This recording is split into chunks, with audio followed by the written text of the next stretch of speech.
মহিলা প্যান্ডেল তো নাই না? প্রচুর প্রচুর। তাহলে তো মহিলাদের কিছু ওয়াজ করা উচিত নাকি? এরা তো আর অন্য দেশে যাইতে পারে না, তাহলে আজকে মহিলাদের ওয়াজ একটু 20 মিনিট করি। ফিরাউন আর আসিয়া ঘুমায় আসে পাশাপাশি, এইখানে মনে রাখেন মা শাশিদের একটু ওয়াজ করি। আপনাদের অসুবিধা আছে? মা শাশিরা যারা প্যান্ডেলে আসেন, আপনাদের খোদার কসম লাগে বাঙালি হুজুরের ওয়াজটা শুই নাই বাড়ি যাইবেন। বলেন আব্দুল কাদের জিলানী অলি না ভণ্ড? সমস্ত অলিদের সর্দার যিনি, তার নাম আব্দুল কাদের জিলানী। জোরে কোন ঠিক কিনা? জোরে কোন ঠিক কিনা? এই ওয়াজটা শুধু আমি মা বোনের জন্য করছি। আমি ফিরাউনের কাছে আবার আসবো, ওয়াদা দিলাম। এক অজুতে যিনি এশা এবং ফজর পড়তেন, তার নাম আব্দুল কাদের জিলানী। ইরাকের জঙ্গলে 22 বছর একাধারে এতে কাপ করেছেন, তিনি হলে আব্দুল কাদের জিলানী। ঠিক কিনা? পীরেদের ব্যাগ খুঁজলে পাওয়া যাবে জায়নামাজ, তসবিহ, টুপি। কুষ্টিয়ায় কিছু পীরের ব্যাগ খুঁজলে পাওয়া যায় নারকেলের সুবা। হাসে কে? নারকেলের সুবার মধ্যে খুঁজে দেখি এত বড় একটা কালো কি জানি কি। আব্বা, আমি আবার তো একটু এরকম, আব্বা কিছু মনে করেন না, এই জিনিসটা কি?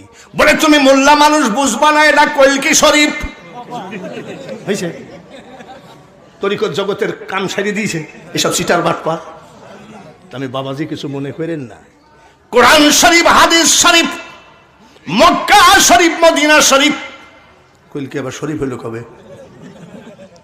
বলে আপনি বুঝবেন না, হুজুর মানুষ, মোল্লা মানুষ। আমার পীর কেবলা যখন মারা যায়, আমি পাশে বসে কাঁদতেছিলাম। আমার চোখের পানি দেখে পীর কেবলা সহ্য করতে পারে নাই, বালিশের তল থেকে এটা বের করে বলছে, বাবা কান্দিস না, মাল দিয়ে গেলাম, ধরে রাখিস। কার দেওয়া? পীরের দেওয়া, যার জন্য কি লাগাইছে? জোরে বলেন নাউজুবিল্লাহ। পিরানে পীর দস্তগীর মাহবুবে সুবহানি গৌসে সমদানি। এই ওয়াজটা শুধু আমি মেয়েদের জন্য করে আবার ফিরাউনের কাছে যাব।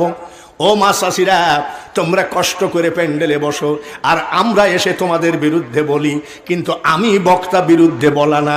আমার এই আমলটা যদি করতে পারো, তোমার সন্তানগুলো সব অলি হয়ে কবরে যাবে। বড় পীর আব্দুল কাদের জিলানীর বয়স 4 বছর। কয় বছর? 4 বছর।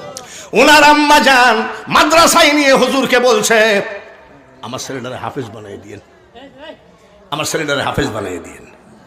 মা চলে গেছে, উস্তাদ বলছে এদিকে এসো, তোমার নাম কি? বলে আমার নাম আব্দুল কাদের।